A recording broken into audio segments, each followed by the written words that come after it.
ऋषभ देव जी के पुत्र भरत, जिनके नाम पर इस देश का नाम भारतवर्ष पड़ा, उनके 3 जन्मों का चरित्र भागवत में सुनाया। ये जब राजा थे, अपना राज्य छोड़ करके जंगल में तप करने चले गए। और कहां गए? मुक्ति नारायण क्षेत्र में, नेपाल में, गंडकी के तट पर, जहां पर भगवान शालिग्राम की प्राप्ति होती है, वहां पर जाकर के इन्होंने तप किया। लेकिन थोड़ी सी असावधानी के कारण इनका जन्म और तपस्या दोनों बिगड़ गई। कैसे? बोले एक हिरण के बच्चे को अपने आश्रम में पाल लिया, उसकी मां मर गई थी, उस बच्चे को लेकर के चले आए।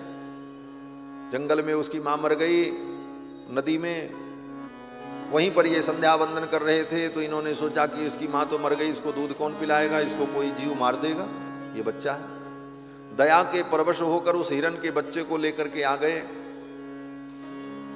और वो उनके आश्रम में पला, धीरे धीरे बड़ा हो गया। अब उस हिरण के बच्चे के प्रति भरत जी को मोह हो गया कि ये मेरा है। वो कहीं भी आंखों से ओझल हो जाए तो चिंता हो जाती, कहां गया होगा, क्या खाया होगा, क्या पिया होगा। अब भगवान का स्मरण कम होता, उस हिरण के बच्चे का स्मरण ज्यादा होने लगा। धीरे धीरे भजन साधना सब कम हो गई और परिणाम बड़ा भयानक हुआ। एक दिन वो हिरण का बच्चा कहीं चला गया, बड़ा हो गया था, चला गया, ढूंढने पर भी नहीं मिला। तो भरत जी को बड़ी चिंता हुई कि कहां होगा, क्या खाया होगा। बार बार उसी हिरण के विषय में सोच रहे थे और तब तक भरत जी की मृत्यु आ गई। हिरण के बच्चे का स्मरण करते हुए मरे, इसलिए अगले जन्म में उनको हिरण बनना पड़ा। गीता में भगवान श्री कृष्ण कहते हैं कि यम यम वापि स्मरन् भावम त्यजन्त्यन्ते कलेवरम। जिस जिस भाव का स्मरण करते हुए व्यक्ति मरते समय अपने शरीर को त्यागता है, अगले जन्म में उसी भाव को प्राप्त हो जाता है। मरते समय कुत्ते का अगर स्मरण हो गया तो अगले जन्म में व्यक्ति को कुत्ता बनना पड़ेगा। गधे का स्मरण हुआ तो गधा बनना पड़ेगा। दुनिया की कोई ताकत रोक नहीं सकती। यही जन्म मृत्यु का सिद्धांत। इसीलिए घर में कुत्ता बिल्ली उल्ली नहीं पालना चाहिए महाराज। और उससे ज्यादा रोटी दे दो ठीक है, लेकिन मोह मत करो, इतना प्यार मत करो कि उसको दिन भर गोद में लेके चिपटाए रहो। मरते समय कहीं उसका स्मरण हुआ तो अगले जन्म में तुमको भी वही बनना पड़ेगा, कोई नहीं रोक सकता महाराज। एक सेठ जी थे, उन्होंने एक कुत्ता पाल रखा था और कुत्ता गाड़ी में घूमता था, खूब दूध रोटी खाता था। एक दिन एक संत पहुंचे उनके यहाँ, तो उन्होंने पूछा महाराज ये बताओ, इस कुत्ते ने कौन सा पुण्य किया था कि गाड़ी में घूमता है, दूध रोटी खाता है, बीमार होने पर डॉक्टर इसको सुई लगाने घर आता है। इतनी सुविधा तो आदमी को भी नहीं मिलती, बहुत से ऐसे दुनिया में लोग हैं, लेकिन इसको इतनी सुविधाएं हैं। इसने कोई पुण्य किया होगा, क्या पुण्य इसने किया है? तो महात्मा भी बड़े विलक्षण थे। महात्मा ने कहा महाराज इसने पुण्य नहीं किया है। बोले तब? बोले इसने पुण्य नहीं किया, जैसे तुम सेठ हो ऐसे पिछले जन्म में भी सेठ था, अब तो सेठ जी का माथा ठनका। बोले क्या कहना चाहते? महाराज ने कहा कि जैसे तुम सेठ हो ऐसे ये भी बहुत बड़ा सेठ था, और जैसे तुमने कुत्ता पाला वैसे इसने भी एक कुत्ता पाल रखा था, और जैसे तुम अपने कुत्ते से प्यार करते हो उसी तरह ये भी अपने कुत्ते से बहुत प्यार करता था। एक दिन इसका कुत्ता बीमार हो गया, डॉक्टर आया, दवा दिया, सुई लगाया, सब कुछ हुआ, लेकिन कुत्ता नहीं बचा, मर गया। कुत्ता मर गया तो सेठ जी बड़े दुखी हो रहे थे, मेरा कुत्ता कितना ईमानदार था, कितना वफादार था। बार बार कुत्ते का स्मरण कर रहे थे और अचानक मृत्यु आ गई तो कुत्ते का स्मरण करते हुए मृत्यु हुई, इसलिए अगले जन्म में कुत्ता बने। तो पैसे वाला संस्कार था इसलिए पैसे वाले के घर में बने, और पिछले जन्म के कुछ पुण्य थे इसलिए दूध रोटी खाने को मिल रहा, बढ़िया गाड़ी में घूम रहे।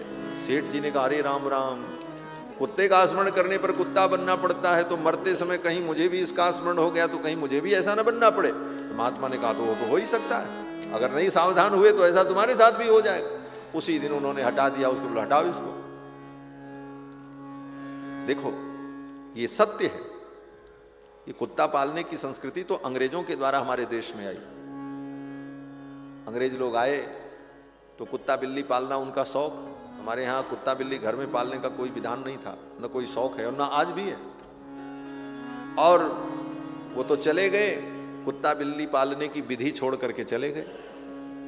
और उनके कुत्ता बिल्ली के जो नाम होते थे वो नाम लोगों ने अपने बेटा बेटियों का रख लिया, पप्पू टप्पू रिंकू पिंकू, ये सब कुत्ता बिल्ली के नाम होते थे। वही सब नाम आजकल लोग बेटा बेटियों का रखते हैं। तो कहने का भाव कि ये कुत्ता बिल्ली पालना और उनके प्रति आसक्त होना, यह भी मानव जीवन के पतन का एक कारण। इसका मतलब आप ये ना समझें कि जीवों के प्रति हमारा भाव गलत है। जीवों के प्रति भाव रखो, सबके ऊपर दया करो, सब पर सबकी सहायता करो, सबकी सेवा करो, लेकिन कहीं मोह में मत पड़ो। क्यों बोले मोह सकल व्याधिन कर मूला, तेहते पुनि उपजहि बहु शूला। गोस्वामी जी कहते हैं मोह ही समस्त व्याधियों का मूल है, और वो मोह ही व्यक्ति को बंधन में डालता। उस हिरण के बच्चे का स्मरण कर रहे थे, इसलिए अगले जन्म में उनको हिरण बनना पड़ा। इतने बड़े तपस्वी थे, बन गए हिरण, पशु बनना पड़ा।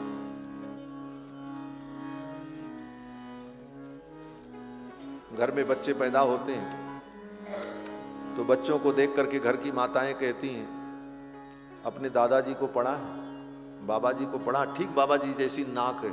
बोले बाबा जी जैसी नाक नहीं है, बाबा जी को पढ़ा नहीं, बाबा जी ही आकर के पढ़े हैं। बोले क्यों? बोले घर में मोह के कारण पुत्र परिवार का स्मरण करते हुए जब व्यक्ति मरता है तो अगले जन्म में फिर वहीं पैदा हो जाता है, वहीं फिर उसका जन्म होता है। ये जन्म मृत्यु का सिद्धांत है। गीता में भगवान ने कहा यम यम वापिस स्मरण भावम त्यजन त्यंते कलेवरम तम तमे वैति कौन्तेय सदा तद्भाव भावितः। उस भाव से भावित होने के कारण उसका उसी रूप में जन्म हो जाता है। भरत जी हिरण का स्मरण कर रहे थे, इसलिए अगले जन्म में हिरण हो गए, लेकिन सावधान हो गए कि थोड़ी सी गलती के कारण मुझे पशु बनना पड़ा। और फिर हिरण की योनि में रहकर सूखे पत्तों को खा करके उन्होंने समय बिताया, और जब हिरण का शरीर उनका छूटा तो पिछले जन्मों के कर्मों के अनुसार फिर मनुष्य शरीर इनको प्राप्त हुआ। और मनुष्य शरीर जब मिला, ब्राह्मण कुल में पैदा हुए, अंगिरा गोत्र के ब्राह्मण के कुल में, फिर सावधान हो गए। बचपन से ही अंतर्मुखी रहते थे, किसी से कुछ बोलना नहीं, किसी से कुछ कहना नहीं, माता पिता कुछ दे दें तो खा लेते, मांगते भी नहीं, और कहीं कोई आसक्ति नहीं, अपने शरीर के प्रति भी कोई आसक्ति नहीं थी। तो इनका नाम पड़ गया जड़ भरत। जड़ माने अज्ञानी। लोगों को लगता था ये अज्ञानी है, मूर्ख है, इसलिए सब लोग जड़ जड़ कहने लगे, तो नाम पड़ गया जड़ भरत। फिर समय बीता, पिता की मृत्यु हो गई, इनका तो विवाह हुआ नहीं। भाई का विवाह हुआ, पत्नी आई, उसको अच्छा नहीं लगा, उसने घर से ही निकाल दिया। जड़ भरत जी चल पड़े भगवान का चिंतन करते। परमहंस धर्म से रहते थे। जा रहे थे जंगल में, किसी डाकू ने पकड़ लिया। डाकू बलि चढ़ाना चाहता था किसी मनुष्य की पूजा में अपने, तो इनको पकड़ लिया, बलि चढ़ाने के लिए ले गया, देवी के मंदिर के सामने बांध दिया। बलि चढ़ाने चला तो जड़ भरत जी कुछ नहीं बोले, खड़े रहे। जब वो तलवार लेकर के जड़ भरत जी को मारने चला, सामने देवी की जो प्रतिमा थी, वो देवी की प्रतिमा फट गई, भगवती प्रकट हो गई और भगवती ने उस डाकू को मार दिया। जड़ भरत जी भगवान का स्मरण करते हुए वहां से आगे चले गए। आगे सिंधु सोबीर देश का राजा मिला। सिंधु सोबीर देश के राजा रहुगण ने जड़ भरत जी से अपनी पालकी ढुलवाई। उसके पालकी का कहार बीमार पड़ गया था। राजा को पता नहीं था कि ये महात्मा है, ये ज्ञानी है। आगे जाने पर कुछ पालकी लेकर के चलने में असुविधा हुई तो राजा ने डांटा। राजा ने कहा कैसे हो, खा पी करके इतने मोटे हो गए और पालकी लेकर के नहीं चल सकते। तो जड़ भरत जी ने राजा से कहा राजन, मोटा होना दुबला होना ये तो शरीर का धर्म है, हम तो आत्मरूप है, और तुम कहते हो कि मैं दंड दूंगा, तो किसको दंड दोगे? आत्मा आत्मा को मार नहीं सकती, आत्मा कभी मरती नहीं, और शरीर तो पहले से ही मरा हुआ है, किस प्रकार तुम मुझे दंड दोगे? ये सुनते ही राजा चौंक गया, अरे ये तो कोई ज्ञानी पुरुष है। राजा पालकी से उतरा और जड़ भरत जी को प्रणाम किया, देखा कंधे पर यज्ञोपवीत था। राजा ने कहा बिभर्षि सूत्रम कतमोवधूतः, हे अवधूत आप कौन है? आपके कंधे पर यज्ञोपवीत है, लगता है आप विप्र हैं, ब्रह्म कोई ज्ञानी पुरुष है। जड़ भरत जी ने कहा क्यों, तुम राजा हो, क्यों डरते हो?